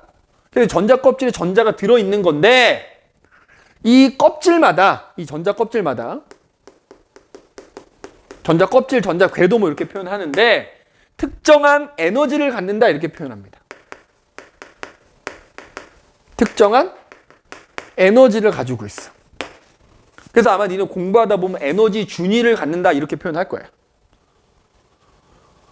그럼 어떻게 생각하면 좀 이해가 쉽냐면 자, 원자 핵이 있고 핵 주변에 이른바 전자 껍질이라는 게 이렇게 여러 겹이 있을 거 아니니? 얘네마다 에너지가 있는데 이 원자 핵에서 멀리 있는 껍질일수록 에너지를 많이 갖고 있다 생각하면 되는 거야. 그러니까 니네 중학교 때 위치 에너지라는 거 배우지? 땅바닥을 기준으로 했을 때 땅바닥에서 올라가면 올라갈수록 위치 에너지가 커지잖아. 그거랑 비슷한 개념이라 생각하면 돼. 원자핵 주변에는 이른바 전자 껍질들이 여러 개가 있는데 그 전자 껍질들이 에너지를 가지고 있다. 근데 그 전자 껍질들이 갖고 있는 에너지는 핵에서 멀리 있는 껍질일수록 에너지를 많이 갖고 있다 생각하면 되는 거야. 그럼 예를 들어서 실제로는 아니지만 봐봐. 여기 원자 핵인데 이 첫 번째 껍질이 있어. 자, 만약에 얘가 100만큼의 에너지를 갖고 있는 껍질이라고 하면 거기서 전자가 빙글빙글 돌아.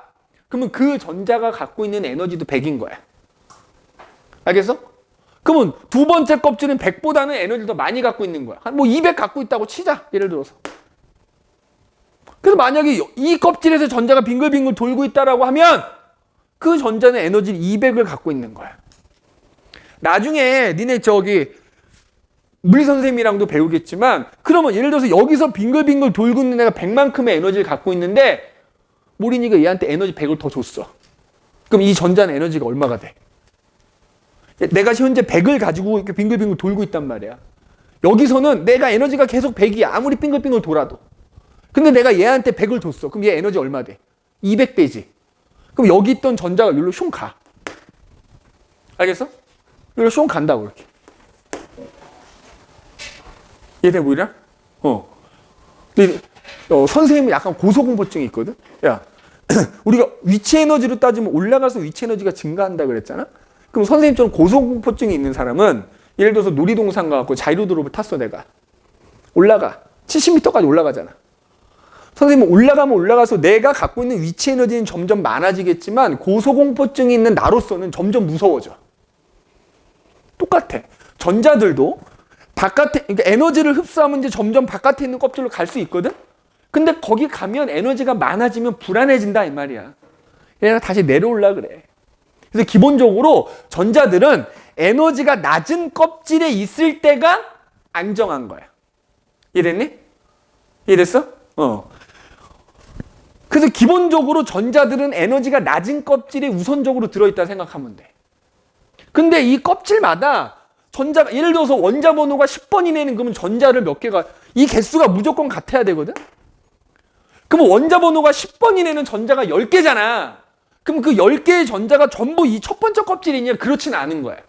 그러니까 너희가 전자들이 갖고 있는 에너지가 가급적이면 낮을수록 안정한 건데 이 껍질마다 들어갈 수 있는 전자수가 정해져 있어. 첫 번째 껍질에는 전자가 2개까지만 들어갈 수 있어. 두 번째 껍질엔 8개까지만 들어갈 수 있고요. 세 번째 껍질도 8개까지 들어갈 수 있어. 네 번째 껍질부터 이제 더 많이 들어갈 수 있긴 하지만 기본적으로 8개 들어있을 때가 안정해. 그러면 자 이게 껍질마다 들어갈 수 있는 전자수가 정해져 있으니까 예를 들어서 전자가 10개인 경우에 너희가 10개를 여기다 채운다고 하면 에너지가 낮은 껍질부터 채우는 거야. 차곡차곡. 그러면 일단 에너지가 낮을수록 안정하다고 했으니까 제일 에너지가 적은 첫 번째 껍질이 2개를 채운 거야. 근데 더 이상 여기는 채울 수가 없거든? 그럼 그 다음으로 에너지가 낮은 껍질에 채워. 8개까지 들어갈 수 있으니까 나머지 8개 다 채우는 거지. 그럼 안정해지는 거야. 알겠니? 자, 이와 같은 걸 우리가 뭐라고 표현하냐면 바닥 상태라고 해. 뭐라고 한다고? 바닥 상태. 에너지가 낮은 껍질에 차곡차곡 전자들이 꽉 채워져 있을 때, 그러니까 자기가 갖고 있는 전자수만큼이 에너지가 낮은 껍질에 최대한 채워져 있을 때를 바닥 상태라고 표현하는 거야. 그럼 그런 바닥 상태일 때, 자, 잘 봐. 자, 예를 들어서 원자 번호가 3번인 리튬이 있다고 합시다. 그러면 자, 그럼 리튬이라는 전자 배치라는 표현이 나오는데 그럼 양성자가 3개가 있으니까 이 녀석의 원자핵은 플러스 3만큼의 전기를 띠는 거야. 그럼 얘는 전자를 몇 개 갖고 있어야 돼? 3개. 그러면 그 전자들이 그 주변에 전자 껍질이라는 데 이렇게 들어있다고 치면은 니네가 이 껍질에다 전자를 갖다 채운다고 치면 어떡하라고? 에너지가 제일 낮은 껍질부터 채운다 말이야. 근데 여긴 첫 번째는 2개밖에 못 채워. 그럼 3개 중에 2개 채웠지. 그럼 만약 하나가 남았지. 그 남은 하나는 어쩔 수 없이 그거보다 에너지가 조금 높은데 이렇게 채운 거야.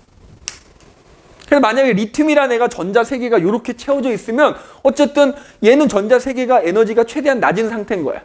무슨 상태? 바닥 상태라고 하는 거야. 알겠어? 자, 원자 번호가 11번인 나트륨이 있어. 자, 그럼 얘는 양성자가 11개일 거야. 그지? 그럼 얘 주변에 전자가 몇 개 있어야 돼? 11개가 있어야 돼. 그럼 11개의 전자를 내가 마찬가지로 제일 안쪽에 있는 첫 번째 껍질부터 차곡차곡 채운다고 치면 11개 중에 일단 2개 채웠어. 에너지가 제일 낮은. 그지? 아직 9개 남았지? 그럼 9개를 두 번째 껍질에 채우려고 봤더니 두 번째 껍질에는 몇 개까지만. 자리가 8개밖에 없는 거야. 8개 이렇게 채웠어. 응? 채웠어. 그런데도 아직 하나가 남았지. 그럼 그 남은 하나는 또 이제 그 다음 껍질에 채우는 거야. 그 다음 껍질 하나 채워 이렇게. 그럼 나트륨 같은 경우 11개가 지금 어떻게 돼? 에너지가 낮은 껍질부터 차례대로 채워져 있지? 그럼 이 나트륨 원자가 현재 바닥 상태다 이렇게 표현하는 거야. 그러면 그때 리튬이 됐건 아니면 여기 지금 11번 나트륨이 됐건 그 각 원자들의 전자를 내가 차곡차곡 채웠을 때 예를 들어 나트륨 같은 경우 전체는 11개지만 그 중에서도 전자가 채워져 있는 제일 바깥쪽 껍질이 세 번째 껍질이지. 제일 바깥쪽 껍질에 채워져 있는 전자의 개수는 몇 개야? 1개야. 전체 11개 중에. 그지? 리튬도 어때? 전체가 3개인데 얘 3개를 차곡차곡 채우다 보니까 얘는 두 번째 껍질이 제일 바깥쪽에 있는 껍질인데 거기에 1개가 채워져 있지. 자, 전자들을 내가 차곡차곡 채웠을 때 가장 바깥쪽 껍질에 채워져 있는 전자 수가 있을 거 아니야? 자, 이걸 뭐라고 하냐면 최외곽 전자수라고 그래요.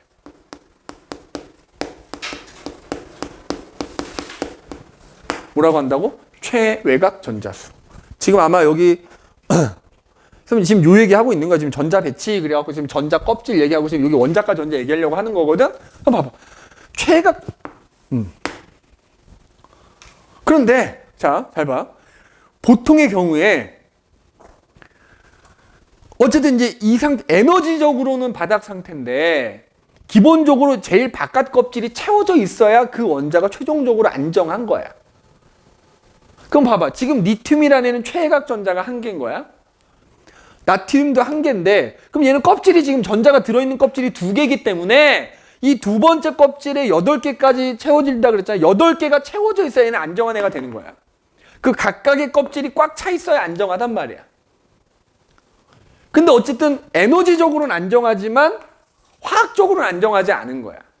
왜냐면 여기가 8개가 채워져 있어야 돼. 하나만 채워져 있으니까. 얘도 전자가 들어있는 껍질이 3개인데 그럼 세 번째 껍질이 8개가 채워져 있어야 안정한데 하나밖에 없으니까 화학적으로는 안정하지 않은 거야. 알겠어? 그럼 안정해지려면 어떻게 해야 돼?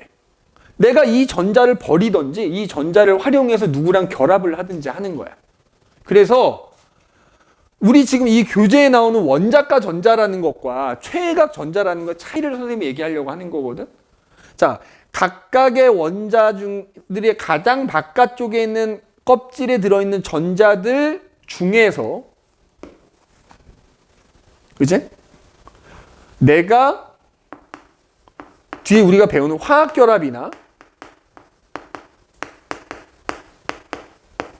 화학 반응에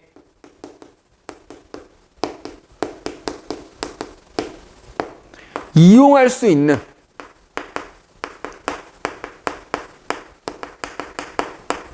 전자의 개수, 이걸 뭐라 부르냐면 이걸 원자과 전자라고 하는 거야.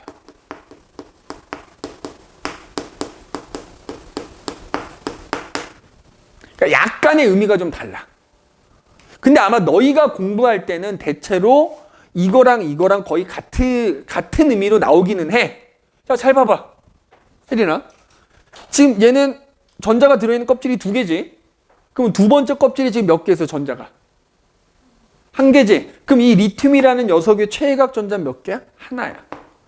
근데 얘가 하나밖에 안 채워져 있기 때문에 안정하진 않다 그랬지. 그러니까 이걸 버리든지 이 하나를 버리든지 이 하나를 다른 애랑 결합하는 데 써야 되잖아. 그러면 리튬이라는 애가 최외곽 전자는 하나인데 얘가 이용할 수 있는 전자도 하나잖아. 원자과 전자가 1인 거야. 그러니까 기본적으로 예외적인 놈 하나 빼고는 최외곽 전자하고 원자과 전자는 같다라고 보면 돼. 알겠어? 이해되니?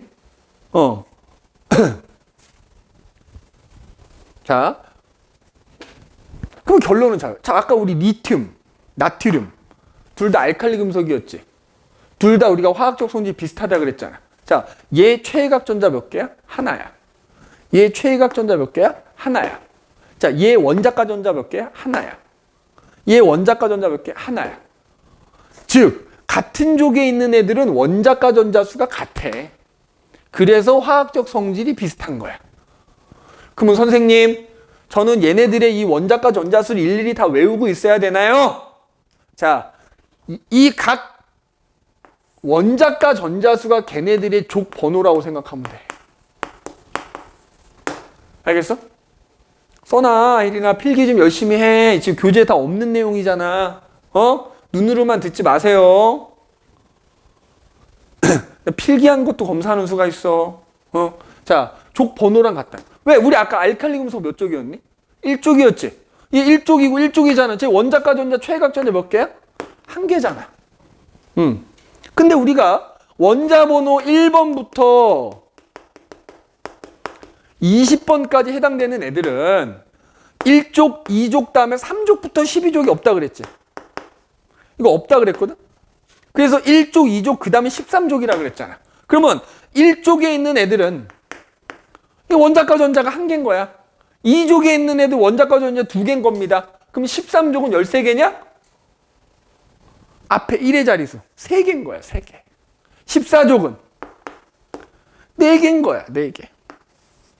알겠어? 그럼 자, 잘 봐.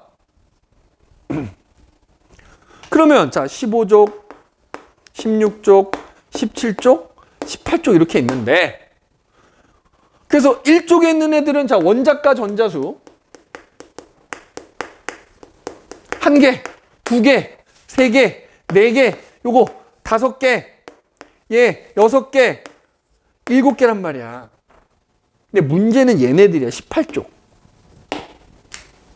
잘 봐. 1쪽부터 이 17쪽까지 해당되는 애들은 너희가 그냥 공부할 때 원자과 전자의 수가 최외곽 전자수야. 같아. 같단 말이야. 같단 말이야. 그런데 18쪽은 유의해야 된다. 자, 18쪽에서 잘 봐. 선생님 여기다 주기를 쓰진 않았다만, 예를 들어 헬륨이 있어. 헬륨. 아까 헬륨 얘기했었죠? 자, 헬륨은 원자 번호 2번이니까 양성자가 2개야. 그럼 얘 주변에 전자가 2개가 있는 애야. 그치? 그럼 이제 전자 껍질이 쭉 있는데, 실제로 우리가 전자 껍질이 그릴 때는 전자가 들어있는 껍질만 그린단 말이야. 그럼 전자 2개가 첫 번째 껍질 이렇게 딱 들어오면 끝이잖아. 맞아? 그럼 잘 봐. 헬륨 같은 경우에 전자가 들어있는 껍질이 하나야. 맞아? 하나야. 그러면 이게 마지막 껍질인 거잖아. 처음이자 마지막 껍질. 몇 개야? 최외곽 전자 2개지. 그런데 얘는 이 껍질에 2개까지 들어갈 수 있는 껍질이 2개가 채워져 있잖아. 안정한 거야. 그러면 얘는 어때? 다른 애랑 결합할 필요가 없는 거야. 이미 안정하니까. 그러면 이 2개를 써? 안 써? 안 쓴다 이거야. 그러면 얘는 원자과 전자가 몇 개야? 0개가 되는 거야. 0개가. 자, 10번 얘기해볼까? 네온 얘기해볼까? 네온. 자, 봐. 네온은 10번이야. 자, 양성자 10개야. 그럼 얘 주변에 전자 몇 개 있어야 돼? 10개 있어야 돼. 그러면 그 10개를, 자, 첫 번째 껍질에는 2개까지만, 두 번째 껍질이 8개 들어갈 수 있으니까 8개 이렇게 딱 갖다 집어넣으면은 정확하게 10개가 되지. 그지? 다 채워진 거잖아. 남는 것도 없고 부족한 거. 그럼 봐봐. 네온 같은 경우에 전자가 들어있는 껍질이 2개야. 그러면 제일 바깥쪽 껍질에 있는 거는 지금 몇 개? 8개지. 그럼 얘는 최외곽 전자는 몇 개야? 8개야. 그런데 마찬가지로 이 지금 껍질이 채워져 있기 때문에 되게 안정하거든. 그러니까 얘는 옆에다 누구 갖다 놔도 결합을 안 해. 안정하니까 버리지도 않고 얻지도 않고 누구랑 결합도 안 한다고. 그러면 최외곽 전자는 8개지만 이 8개 중에 쓸 수 있는 전자, 사용하는 전자는 없는 거야. 0개. 아, 18쪽에 있는 애들은 최외곽 전자는 헬륨까지 포함하면은 2개 또는 8개인 거야. 그지? 그런데 2개 또는 8개로 그 마지막 껍질이 채워져 있기 때문에 안정해서 다른 애랑 결합을 안 하더라. 원자과 전자는 몇 개다? 0개다. 0개. 꼭 명심해야 돼. 맞네? 그래서 아마 너희가 공부할 땐 대부분 이 원자과 전자로 나올 거야. 1쪽부터 17쪽은 어차피 얘네들의 개수가 같기 때문에 그냥 원자과 전자. 근데 18쪽은 최각 전자수가 다르거든. 그러니까 원자과 전자. 어찌됐건 간에 같은 세로줄에 있는 애들은 원자과 전자수가 같기 때문에 성질이 비슷하다 이 말이야. 알겠니? 성질이 비슷하다 이거지. 그러면 아까 우리 그 주기율표에서 같은 가로줄에 있는 애들은 전자가 들어있는 껍질 수가 같다 이렇게 얘기했었잖아. 그래서 여기 지금 주기가 1주기부터 7주기가 있다 그랬지? 자, 1주기 여기서 이 주기 번호가 뭐야? 그 줄에 있는 애들이 갖고 있는 전자 껍질의 개수야, 개수. 2주기에 있는 애들은 자, 예를 들어서 2주기 봐봐. 베릴륨이 여기 베릴륨이라는 애가 있는데 자, 베릴륨은 원자 번호가 4번이거든? 그럼 잘 봐. 양성자 4개야. 그러면 전자가 주변에 몇 개가 있어야 돼? 4개가 되거든? 그럼 4개가 이렇게 있을 거야. 자, 그럼 봐봐. 베릴륨은 최각 전자가 몇 개야? 2개. 그러니까 베릴륨이 2족이야. 그 다음에 베릴륨에 전자가 들어있는 껍질이 몇 개야? 2개지. 그래서 2죽인 겁니다. 그래서 같은 가로줄에는 이렇게 전자가 들어있는 껍질 수가 같은 애들. 비교를 해볼게. 예를 들어서 5번 붕소를 보면 자, 양성자 5개니까 전자가 5개가 있을 거거든? 그러니까 자, 전자 여기 2개 들어있고 그 다음에 3개가 이렇게 들어있으니까 봐봐. 베릴륨하고 붕소는 전자수는 다르지만 전자가 들어있는 껍질은 2개로 똑같은 거야. 똑같은 가로줄인 거지. 다만 이제 얘는 2개고 얘는 3개이기 때문에 얘는 세로줄이 2족, 얘는 13족 이렇게 되는 거라고. 알겠니? 그래서 같은 가로줄은 전자가 들어있는 껍질 수가 같으면 같은 가로줄. 그 다음에 이 최각 전자 또는 원자과 전자수가 같으면 같은 세로줄 이렇게 보시면 되고 그래서 원자과 전자수가 같으면 화학적 성질이 뭐야? 비슷하게 나타나는 거다. 이렇게 이해해 주시면 되겠다 이거지.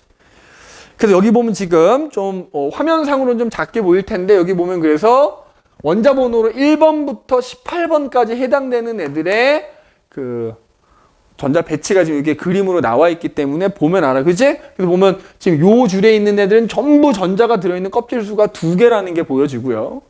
요 가로줄에 있는 애들은 전부 3개라는 거 보여지고 자, 그 다음에 여기 보면 원자과 전자수라고 되어 있지. 그래서 이 같은 세로줄에 있는 애들은 원자과 전자수가 같고 그 원자과 전자수가 족 번호다. 알겠니? 특히 3족부터 12족까지 없기 때문에 원자과 전자수가 3개인 애들은 13족. 1의 자리 숫자가 원자과 전자수다. 그 다음에 여기 18쪽 보면 원자과 전자수 몇 개다? 0개다. 그지? 그러니까 엄밀하게 말하면 최각 전자수와 원자과 전자수를 말 좀 구분을 하기는 해야 돼.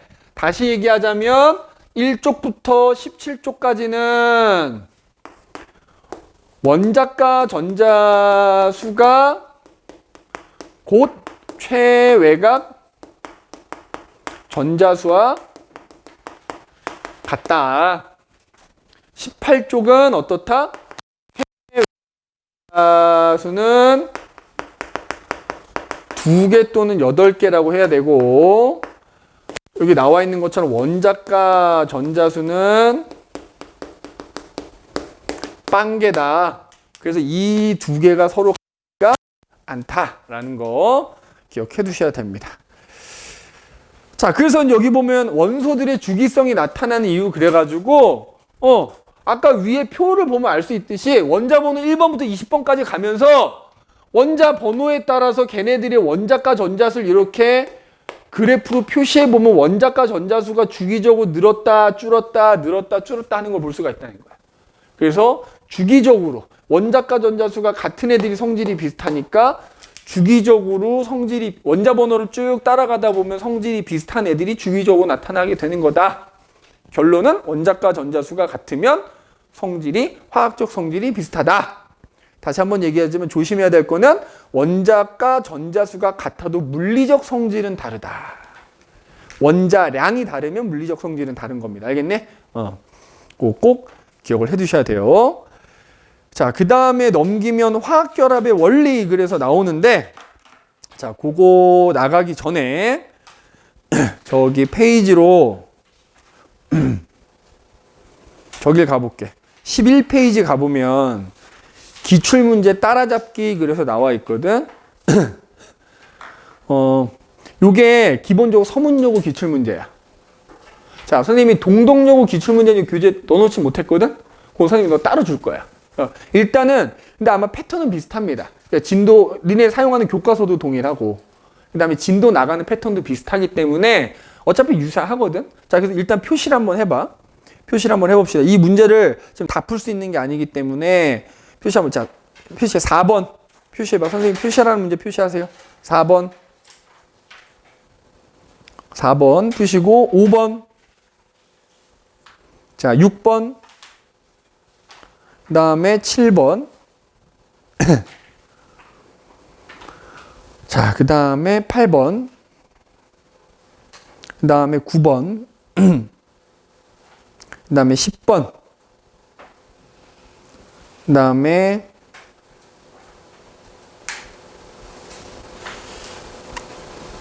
저기 14번.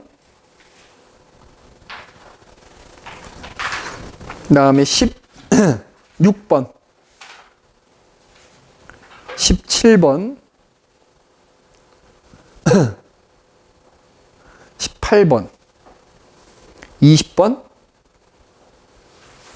자, 요렇게가 지금까지 선생님이 수업한 내용에 해당되는 문제들이야. 자, 요건 당연히 숙제로 해와야 되고, 그 중에서 여기 18번하고 20번 한번 봐보자. 자, 18번하고 20번 한번 봐. 요건 선생님이랑 같이 한번 풀게. 나머지 동그라미 체크한 건 숙제를 해와야 되는 거고. 자, 여기 봐봐. 일단 3주기 원자 A의 바닥, 여기 봐봐. 바닥 상태 전자 배치그램 아까 이런 식으로 선생님이 그린 거야. 이런 식으로 전자가 이제 배치되어 있다고 생각하는 거야. 걔네들에 대한 자료래. 전자 껍질 가부터 다는 각각 원자에서 가장 가까운 3개의 전자 껍질 중 하나다. 아까 요거 기억하면 되게 쉬워. 그러니까 얘네들이 전자 껍질이래잖아. 그러니까 몇 번째 껍질이냐를 찾는 건데. 선생님이 껍질마다 들어갈 수 있는 전자수 정해져 있다 그랬지. 각 껍질마다 들어갈 수 있는 전자수. 가까운 순서부터. 핵에서 가까운 순서는 288이거든. 그럼 이게 288이 나와야 돼. 지금 가장 가까운 3개의 전자 껍질 중에 하나라고 했으니까 그럼 여기서 X값이 먼저가 나와야 되지. X값이 뭐가 돼야 돼? 뭐가 돼야 되겠냐? 2가 돼야지. 왜냐면 가장 가까운 이 3개의 껍질을 순서 없이 나타낸 거잖아. 그럼 이 3개의 껍질 중에는 전자가 2개까지 들어갈 수 있는 껍질이 있어야 되는 거잖아. 이해됐어? 혜린이? 문제를 보면 전자 껍질 3개를 순서 없이 나타낸 거래. 지금 가나다가. 어떤 게 가고 어떤 게 나고 어떤 게 단지 안 알려준 건데 그 각각 3개 껍질에 들어갈 수 있는 전자수는 288이어야 되니까 그걸 토대로 X가 2라는 거 찾아야 되는 거고 그러면 전자가 2개가 들어있으니까 첫 번째 껍질이라는 거지. 자, 그럼 봐봐. X가 2기 때문에 그럼 나에는 전자가 3개가 들어있다는 거잖아. 아까 내가 얘기했지. 전자를 채울 때는 안쪽에서부터 차곡차곡 다 채워야 돼. 맞지? 근데 문제에서 뭐라고 했냐면 봐봐. 3주기라고 했기 때문에 어쨌든 전자가 3번째 껍질에 들어있어야 되고 바닥 상태여야 되거든? 바닥 상태라는 건 뭐냐면 안쪽 껍질부터 다 채워져야 돼. 그러면 생각해봐. 여기가 2개 채워졌는데 여기 3개 채워지고 자, 이거 봐봐. X가 2니까 여기 지금 들어있는 전자수는 2개, 3개, 8개일 거 아니야. 얘가 2번째 껍질일 수 있겠니? 2번째 껍질에 3개 채워졌는데 3번째 8개 채워지는 건 이런 건 들뜬 상태가 되는 거야. 바닥 상태는 무조건 이 안쪽이 다 채워지고 마지막만 남을 수 있는 거야. 그러면 결국에는 나가 3번째 껍질이고 다가 2번째 껍질이라는 거야. 그러면 봐봐. 결국 지금 저기 나와 있는 원자 A는 요 3번째 껍질에 8개까지 채워질 수 있는데 현재는 3개가 채워져 있다는 얘기지. 그러면 이 원자는 결국 2개, 8개, 3개, 총 13개의 전자를 가지고 있는 애인 거야. 맞아? 그럼 결국 원자 번호가 13번인 알루미늄이거든. 이게 알루미늄? 실제 원소는? 알루미늄이라는 것도 찾아낼 수 있어야 되는 거야. 자, 그럼 봐봐. A는 3종. 이거는 무조건 틀린 거야. 왜? 우리가 시험에 나오는 건 무조건 원자 번호 20번 이내만 나오기 때문에 3족부터 12족은 나오는 게 없다 그랬지? 이거 무조건 틀렸지. 13족이어야 되겠지? 자, 우리 원자 번호 지금 찾았지? 13개의 전자가 들어있는 애니까 원자 13이다라는 거 찾았고. 자, 여기서 말하는 에너지 준이라는 건 뭐야? 아까 얘기했지. 각 껍질마다 에너지가 있는데 그 껍질마다 갖고 있는 에너지를 에너지 준이라고 표현하는데 원자 핵에서 멀리 가면 갈수록 에너지가 많다 그랬지? 그럼 지금 저기서 얘가 가하고 그지? 얘가 나고 얘가 다잖아. 그럼 어떤 껍질이 에너지를 제일 많이 갖고 있어야 돼? 나가 에너지가 제일 많은 거야.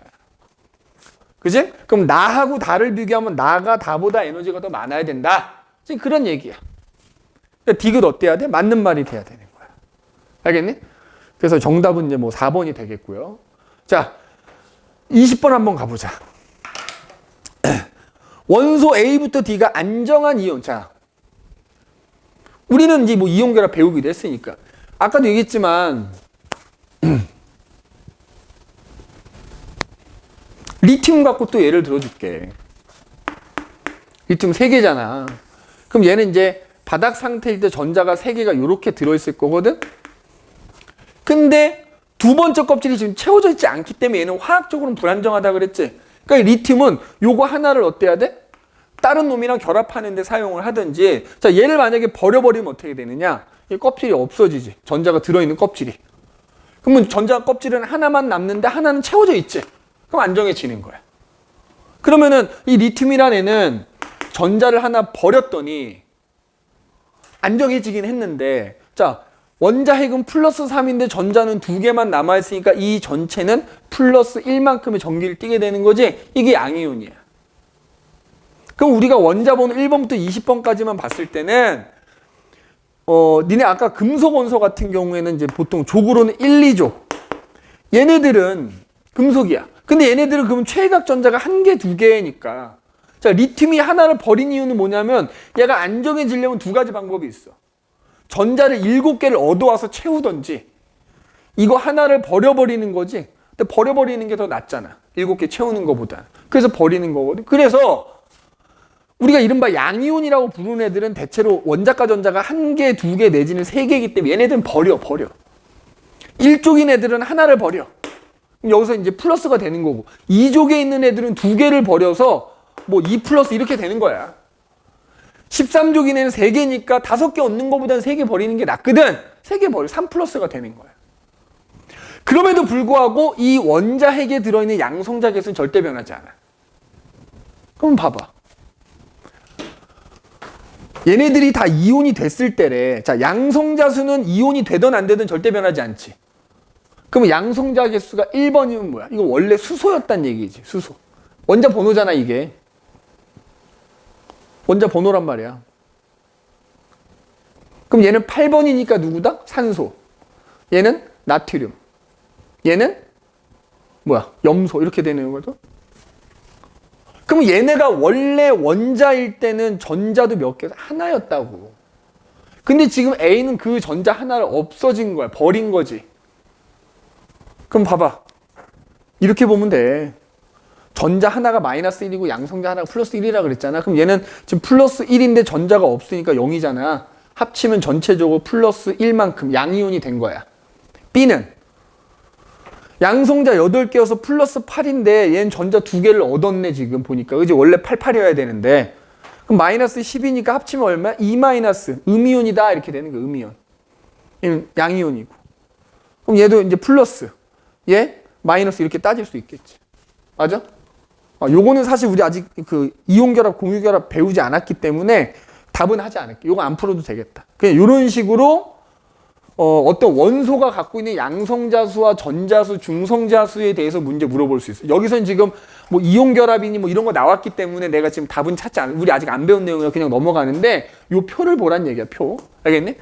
이런 식으로 양성자수, 전자수, 중성자수 따질 수 있다라는 거야. 알겠니? 자, 그리고 그래서 요 지금 동그라미 친 거 풀어오시고 뒤에 넘기면 개념 확인 문제가 22번부터 나오거든. 자, 22번부터 저기까지.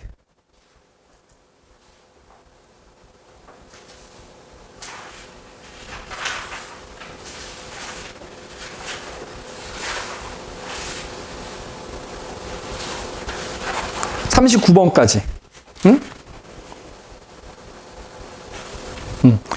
우리 교재에서는 이렇게가 숙제, 아까 앞에 기출문제에서 동그라미 친 거 하고 지금 개념 확인 문제에서 39번까지가 숙제입니다. 그래서 일단 오늘은 여기까지 하도록 합시다.